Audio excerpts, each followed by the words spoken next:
오늘 말씀은 열왕기상 17장 1절부터 7절까지 말씀입니다. 구약성경 545페이지입니다. 열왕기상 17장 1절부터 7절까지 말씀입니다. 찾으셨으면 저와 한 절씩 교독하도록 하시겠습니다. 길르앗 세우고 하는 자 중에 디셋 사람 엘리야가 아합에게 말하되 내가 섬기는 이스라엘의 하나님 여호와께서 살아계심을 두고 맹세하노니 내 말이 없으면 수년 동안 비도 이슬도 있지 아니하리라 하니라. 너는 여기서 떠나 동쪽으로 가서 요단 앞 그릿 시냇가에 숨고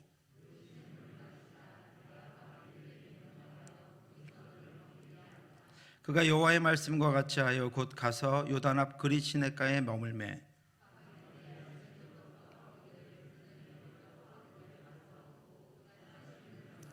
같이 읽겠습니다. 땅에 비가 내리지 아니하므로 얼마 후에 그 시내가 마르니라.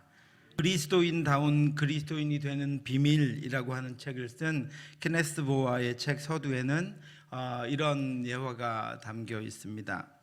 97세의 노인인 앤은 엉덩이 수술 후에 회복 중이었다.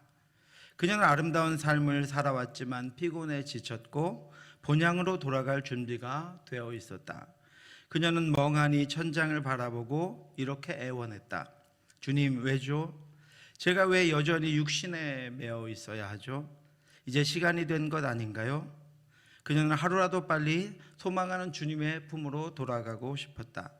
그러나 97세에 수술까지 하게 하시면서 병원에 살게 하시는 이유를 알 수가 없었다. 그때 앤에게 이런 음성이 들렸다. 앤, 나는 여전히 널 위해 계획을 가지고 있단다. 병상에서 일어나 주변을 둘러보아라.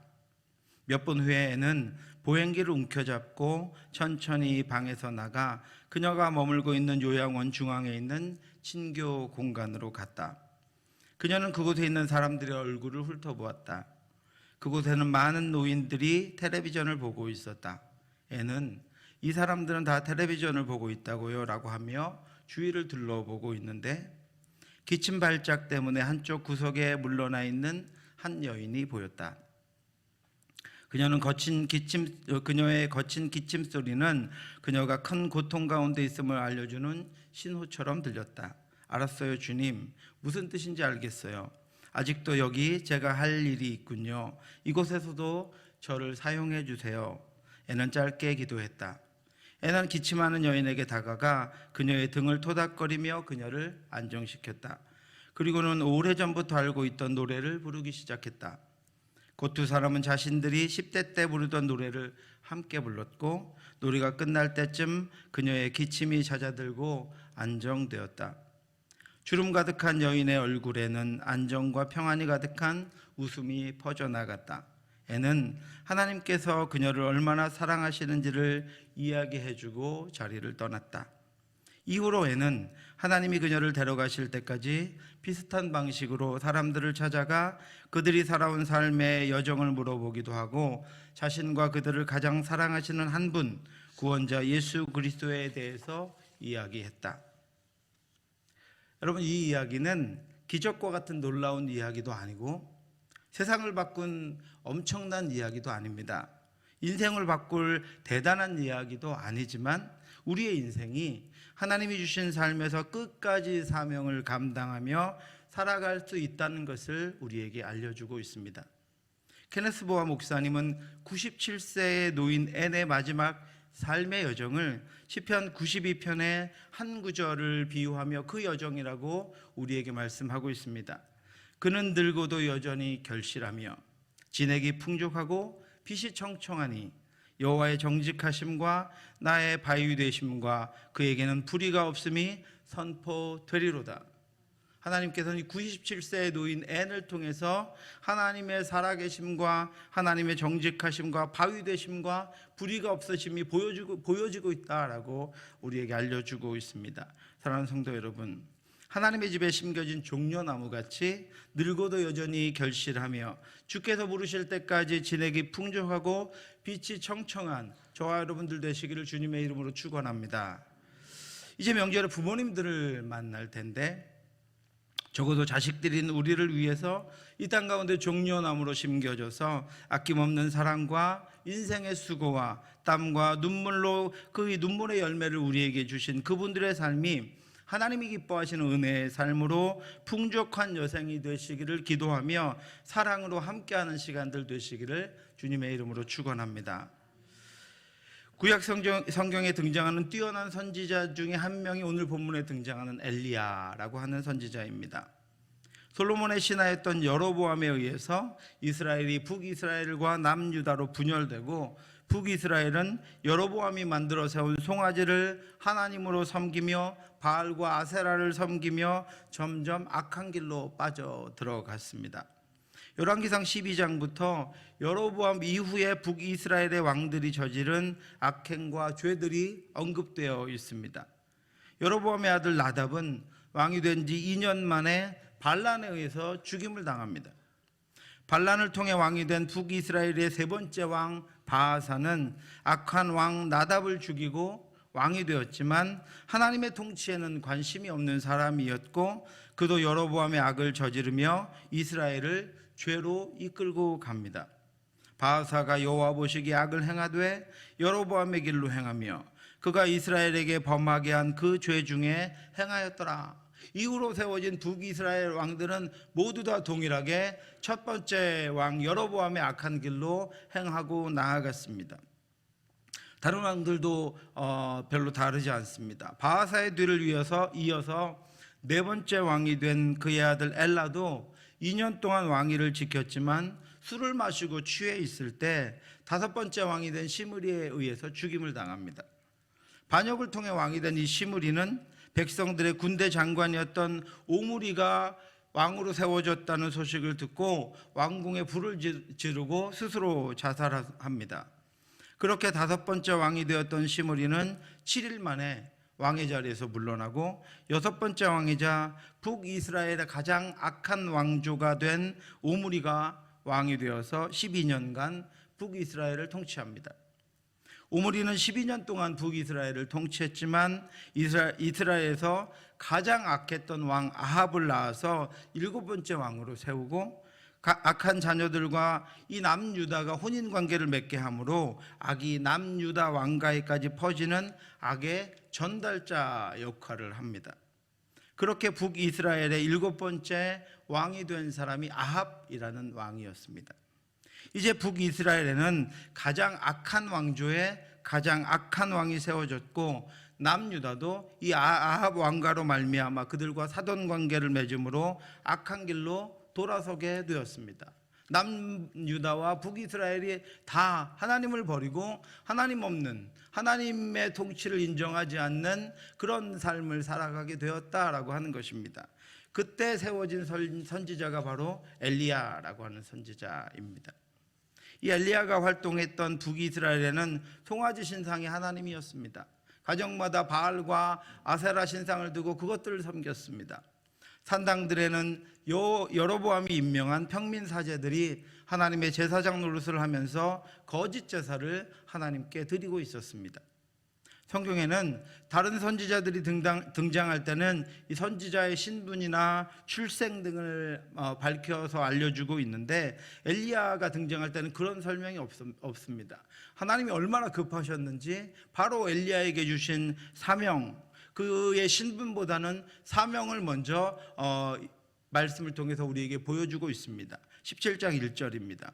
길르앗에 우고하는 자 중에 디셉 사람 엘리야가 아합에게 말하되 내가 섬기는 이스라엘의 하나님 여호와께서 살아계심을 두고 맹세하노니 내 말이 없으면 수년 동안 비도 이슬도 있지 아니하리라 하니라. 엘리야는 어떻게 등장했는지, 어떻게 자라왔는지, 어떻게 사명을 받았는지 우리가 알 수가 없습니다. 그는 등장하자마자 자신에게 주신 사명을 붙잡고 아합 왕에게로 달려가서 하나님이 전하는 그 말씀을 증거합니다. 마치 하늘에서 직접 파송된 사자처럼 엘리야는 자신의 혈통이 아니라 그에게 부여하신 사명을 가지고 먼저 그 일을 감당합니다. 그리고 그런 엘리야를 통해서 하나님이 어떤 분인지를 그 땅 가운데 분명하게 보여주십니다. 1절에 내가 섬기는 이스라엘의 하나님 여호와께서 살아계심을 두고 맹세한다. 이렇게 아합 왕에게 엘리야가 선포하고 있습니다. 여러분, 이 엘리야의 고백 속에는 세 가지가 내포되어 있습니다. 첫 번째는 엘리야는 하나님을 섬기고 있다라고 하는 것입니다. 이스라엘은 하나님의 나라입니다. 하나님이 왕 되신 나라고 하나님이 세우신 나라입니다. 그런데 그곳에 하나님이라는 존재가 없습니다. 백성도 왕도 산당들에도 하나님의 존재가 없습니다. 하나님은 송아지로 바뀌어 버렸고 그들을 섬기는 것은 바알과 아세라로 바뀌어 버렸습니다. 그래서 하나님은 엘리야의 고백을 통해서 엘리야가 사람들에게 내가 지금 하나님을 섬기고 있다. 너희에게서 고백되어야 할 그 하나님을 내가 섬기고 있다라고 아합 왕에게 또 온 이스라엘에게 선포하고 있는 것입니다. 바알과 아세라가 가득한 우상의 땅에서 엘리야는 하나님을 섬기고 있음을 선포하고 있습니다. 모두가 바알의 풍요와 아세라의 번성을 믿고 의지하고 있는데 엘리야는 보이는 번성과 풍요가 아니라 보이지 않는 하나님을 섬기고 있다는 것을 선언합니다. 어둠의 땅을 향한 선언입니다. 엘리야는 모두가 우상에 빠져 있기에 자신이 섬기는 분이 누구인지를 가장 먼저 분명하게 선포하고 있는 것입니다. 세상은 점점 어두워져 가고 송아지와 같은 것들이 땅의 풍요와 번영을 이끌어가는 것처럼 여겨지는 이 땅에서 저와 여러분들도 그리고 우리의 자녀들도 엘리야처럼 내가 섬기는 분이 하나님임을 분명하게 선포할 수 있기를 주님의 이름으로 축원합니다. 내가 섬기는 이스라엘의 하나님, 이것이 우리의 고백이 되기를 바랍니다. 두 번째는 엘리야가 섬기는 하나님은 이스라엘의 하나님이라고 엘리야가 고백하고 있습니다. 지금 온 이스라엘 백성들은 모두 자신들의 하나님께로부터 등을 돌리고 있습니다. 우상을 섬기며 자신들의 하나님과 관계없는 삶을 살아가고 있습니다. 왕부터 백성들에게 이르기까지 모두가 하나님께로부터 돌아섰고 다시는 하나님께로 돌아오지 않을 것처럼 살아가고 있습니다. 그래서 엘리야는 내가 섬기는 하나님은 이스라엘 백성의 하나님, 바로 너희의 하나님이다라고 하는 것을 고백하고 있는 것입니다. 하나님은 이스라엘 백성의 하나님입니다. 하나님은 우리 믿는 자의 하나님입니다. 하나님은 등을 돌린 이스라엘 백성들을 떠나지 않으셨습니다. 이스라엘 백성들이 하나님 앞에 있으면 늘 그 백성들을 하나님이 안아주셨고, 이스라엘 백성들이 등을 돌리면 하나님은 그들의 등 뒤에서 늘 떠나지 않고 그들을 기다리며 따라가셨습니다. 엘리야는 이스라엘의 하나님이 어둠과 흑암, 배신과 불신 가운데에서도 자신을 보내셔서 내가 너희의 하나님임을 말씀하고 선포하고 있는 것이라고 지금 이야기하고 있는 것입니다. 내가 믿는 하나님은 이스라엘의 하나님이다. 너희는 이스라엘 백성 아니냐? 내가 믿는 하나님은 너희의 하나님이다.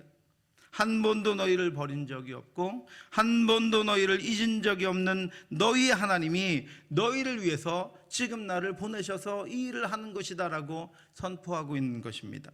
사랑하는 성도 여러분, 오늘 우리의 예배를 받으시는 하나님은 나의 하나님입니다. 한 번도 나를 떠난 적이 없고 한 번도 나를 버린 적이 없는 나의 하나님입니다. 내가 하나님을 보면 늘 내 앞에 계시고 내가 등을 돌리면 늘 내 등 뒤에 계셨던 그 하나님, 지금도 우리를 통치하시며 우리의 예배를 받으시는 하나님은 나의 하나님입니다. 내가 섬기는 나의 하나님, 이것이 우리의 고백이 되기를 주님의 이름으로 축원합니다. 세 번째로 엘리야가 섬기는 하나님은 살아계신 하나님이다. 엘리야가 이렇게 고백하고 있습니다. 우리는 늘 우리 앞에 압도되는 현실적인 문제들 때문에 보이지 않는 하나님의 존재를 자주 잊어버립니다. 그러나 우리의 인식과는 관계없이 하나님은 살아계신 하나님입니다. 그래서 하나님은 하나님은 우리를 일상에서 불러내서 이 예배를 통해서, 기도를 통해서, 찬양을 통해서, 말씀을 통해서 하나님이 살아계시는 하나님임을 우리가 인식하며 살아가도록 그렇게 하시는 것입니다.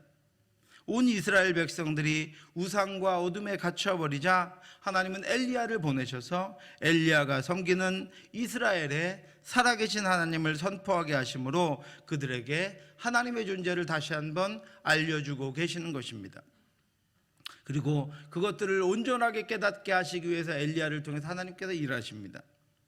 그런 엘리야를 가장 악한 왕 아합에게 보내셔서 이스라엘에 3년 동안 비도 이슬도 내리지 않는 가뭄이 있을 것임을 선포하게 하신 후에 엘리야를 숨게 하십니다. 너는 여기서 떠나 동쪽으로 가서 요단 앞 그릿 시냇가에 숨고, 그리고 나서 약속하신 3년이 지나자 이번에는 보이라고 말씀하십니다. 많은 날이 지나고 제3년에 여호와의 말씀이 엘리야에게 임하여 이르시되 너는 가서 아합에게 보이라. 내가 지면에 비를 내리리라. 그렇게 17장 2절에서는 숨으라고 말씀하시고 18장 1절에서는 이제는 보이라고 말씀하십니다. 그 사이에 3년이라는 시간이 지났습니다. 하나님을 잊은 백성에게 하나님을 다시 인식시키시기 위한 하나님의 일하심입니다.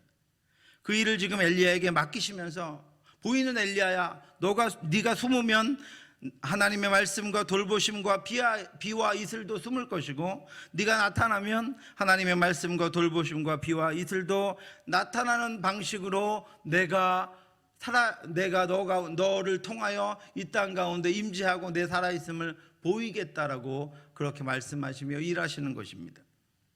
그렇게 함으로 온통 바알과 아세라만 주목했던 아합과 이스라엘 백성들이 엘리야를 통해서 하나님을 인식하고 하나님을 주목하고 하나님의 일하심과 하나님의 살아계심을 보도록 그렇게 하고 계시는 것입니다. 하나님은 아합과 이스라엘 백성들이 하나님이 어떤 분이시고 무엇을 행하고 계시는지를 주목하게 하신 후에 갈멜산에서 불을 내리셔서 제단의 돌과 도랑의 물까지 다 태워버리시고 하나님만이 진정한 하나님이심을 보여주십니다. 그렇게 하나님이 갈멜에 임하실 때 하나님의 선지자는 엘리야 한 명밖에 없었습니다. 백성들은 아직도 바알과 하나님 사이에서 머뭇거리고 있었습니다. 바알의 선지자 450명은 아침부터 저녁까지 광적으로 뛰며 소리 지르며 바알을 부르다가 아무 응답도 없자 칼과 창으로 자신들의 몸을 자해하면서 미친 듯이 떠들며 소동을 피웠습니다. 엘리야는 혼자서 그들을 다 상대했습니다. 엘리야는 그렇게 강한 사람이 아니었습니다. 그는 나중에 이세벨의 위협이, 왕비의 위협이 두려워서 이스라엘의 남쪽 끝까지 도망했던 사람입니다. 그런데 그 갈멜에서 엘리야는 두려움 없이 450명과 정체를 분명하게 하지 못하는 이스라엘 백성들을 상대해서 싸웠습니다. 그곳에는 엘리야 혼자였습니다. 그럼에도 엘리야는 전혀 조금도 떨지 않았고 두려워하지 않았고 담대했습니다. 엘리야는 용기가 있었고 염려도 없었습니다. 하나님에 대한 분명한 믿음과 확신 가운데 그는 갈멜에 서서 450명의 바알의 선지자와 믿지 않는 백성들을 상대했습니다. 오히려 엘리야는 제단과 불로 태울 그 제단과 제물들 위에 물을 부으라고 명령합니다. 주위에 만들어 놓은 도랑에까지 물이 가득 차도록 붓습니다. 그리고 이렇게 선포합니다. 여호와여 내게 응답하옵소서, 내게 응답하옵소서. 이 백성에게 주 여호와는 하나님이신 것과 주는 그들의 마음을 되돌이키심을 알게 하옵소서 하며, 엘리야의 이 기도를 통해서 하나님이 응답하셨고 1대 450의 대결은 하나님으로 인해 엘리야의 승리로 끝나고 거기서 하나님을 잊은 백성들에게 하나님의 살아계심이 선포되고 온 백성들이 엎드려서 이렇게 고백합니다. 여호와 그는 하나님이시로다. 여호와 그는 하나님이시로다. 엘리야가 그렇게 담대하게 하나님을 선포하며 하나님의 살아계심을 증거할 수 있었던 비결은 17장 1절의 수무라와 18장 2절의 보이라 사이에 있었던 사건 때문이었습니다. 그 사건이 바로 오늘 본문 내용입니다. 하나님은 수무라고 하시고 보이라고 하시는 그 중간에 엘리야를 훈련시키십니다. 광야의 훈련을 엘리야에게 시키십니다. 그가 먼저 하나님을 알아야 했고 그가 먼저 고난을 경험해야 했고 그가 하나님의 살아계심을 먼저 체험해야 했고 굶주린 자들의 고통을 그가 알고 줄인 자들을 향한 간절한 사랑이 있어야 했기 때문입니다. 먼저 하나님은 그릿 시냇가로 엘리야를 보내십니다. 너는 여기서 떠나 동쪽으로 가서 요단 앞 그릿시냇가에 숨고 그 시냇물을 마시라. 내가 까마귀들에게 명령하여 거기서 너를 먹이게 하리라. 이렇게 말씀하십니다. 하나님은 엘리야를 오아시스로 보내지 않으셨습니다. 말씀을 전하게 하신 후에 오아시스를 준비해 놓고 넌 여기서 기다리라 이렇게 말씀하지 않으셨습니다. 이웃나라의 궁궐로 엘리야를 보내지 않으셨습니다. 훈련을 위해서 그릿시냇가로 엘리야를 보내십니다. 여러분, 이 그릿시냇가는 어떤 시내입니까? 그 시내는 방금 엘리야가 선포한 대로 이스라엘에 3년 동안 비도 이슬도 내리지 않으면 말라버리는 시내 중에 하나가 바로 그릿시내입니다. 하나님은 엘리야를 점점 말라가는 시냇가로 보내십니다. 그리고 그곳에서 지내는 동안 까마귀를 통해서 아침과 저녁에 떡과 고기를 보내주시겠다고 약속하십니다. 이것이 엘리야의 영성 훈련이었습니다. 엘리야는 날마다 말라가는 그 시냇가에 서서 시냇물을 보면서 불안하고 두렵고 나도 이러다가 죽게 될지 모르겠다는 마음의 소리를 극복하며 살아야 했습니다. 엘리야는 날마다 입에 고기와 떡을 물고 나타나는 까마귀를 기다리면서 하늘을 쳐다보며 하나님이 자신은 반드시 먹여주신다는 언약을 믿으며 살아야 했습니다. 한 번만 그렇게 믿고 끝나는 것이 아니라 말라가는 시냇물을 볼 때마다 고픈 배를 부여잡고 하늘을 나는 까마귀를 기다릴 때마다 자신의 믿음을 확인해야 했습니다. 얼마 동안요? 3년 동안 하나님이 그렇게 하셨습니다. 자신이 선포하는 하나님의 존재를 자신은 믿고 있는지 확인해야 했습니다. 내가 말하고 있는, 내가 증거하고 있는, 내가 자녀들을 하나님에 대해서 가르치고 있는 그 가르침을 나는 믿고 있는가 하는 것을 확인하도록 하나님께서 인도하신 것입니다. 그런데 여러분, 위대한 선지자로 크게 쓰임을 받고 앞으로 450명의 바알 선지자, 400명의 아세라 선지자, 가장 악한 왕 아합과 가장 악한 왕비, 그보다 더 악했던 왕비 이세벨을 상대하려면 여러분 어느 정도의 훈련을 받아야 할 것 같습니까? 하나님이 신학교에 보내셔서 기도 훈련시키고 말씀 훈련시키고 하나님의 음성을 듣는 법 알려주시고 하나님을 부르는 법 알려주시고 천구 환상을 보는 법 정도는 알려주셔야, 그 정도는 배워야 이런 일들, 이런 영적인 일들을, 하나님의 일들을 홀로 감당할 수 있지 않겠습니까? 그런데 엘리야에 대한 하나님의 영성 훈련은 97세의 노인 애니, 지극히 평범한 일상 가운데 하나님의 존재를 인식하며 살아간 것처럼 날마다 말라가는 시냇가에 살면서 그것이 조금씩 말라가는 것을 보면서 하루에 2번씩 하늘의 수많은 새들 중에서 자신이 먹을 것을 물고 오는 까마귀를 기다리는 것이 엘리야를 향한 영성 훈련이었습니다. 여러분, 그러다가 마침내 시내가 말라버렸습니다. 땅에 비가 내리지 아니하므로 얼마 후에 그 시내가 마르니라. 그때 하나님은 다른 곳으로 가라고 명령하셨습니다. 이제 좀 그럴듯한 본격적인 훈련이 시작되는구나. 본격적인 훈련이 아마 있을 것 같습니다. 그런데 9절에 이렇게 말씀하십니다. 너는 일어나 시돈에 속한 사르밧으로 가서 거기 머물라. 내가 그곳 과부에게 명령하여 내게 음식을 주게 하였느니라. 여러분, 이번에는 사르밧으로 가라고 하십니다. 그런데 그곳은 과부의 집입니다. 성경의 과부와 어린아이는 가난의 상징이며 돌봐주어야 하는 대상입니다. 그런데 돌봐주어야 하는 대상에게로 엘리야를 보내십니다. 그리고 그에게 얻어먹게 하십니다. 과부 집에 가더라도 하나님이 엘리야에게 먹을 것을 날마다 주시고 그것으로 자신이 과부도 도와주면서 지내게 하시면 그래도 좀 영적 지도자의 폼이 나지 않겠습니까? 그런데 하나님은 먹을 것은 과부에게 주시겠다고, 너는 그에게 얻어먹으라고 말씀하십니다. 그녀가 너를 공급해 줄 거라고 말씀하십니다. 과부에게 얻어먹게 하십니다. 그렇게 그릿시냇가에서, 그렇게 사르밧 과부에게서 합쳐서 3년간 안정되지 않은 시간을, 먹는 것조차 하나님의 딸을 기다리며 까마귀와 과부에게 의지해야 하는 시간을 보내게 하십니다. 이것이 하나님이 엘리야에게 하셨던 훈련의 전부입니다. 이것이 영성훈련의 전부인 이유는 삶의 근본적인 부분을 하나님이 해결해 주시고 인도하신다는 믿음이 있어야 그것을 뛰어넘는 영성을 발휘할 수 있기 때문입니다. 먹고 사는 문제를 하나님께 맡겨야 거기로 다시 돌아가서 하나님이 주신 능력을, 하나님이 주신 영성을 자기가 먹고 사는데 사용하지 않기 때문입니다.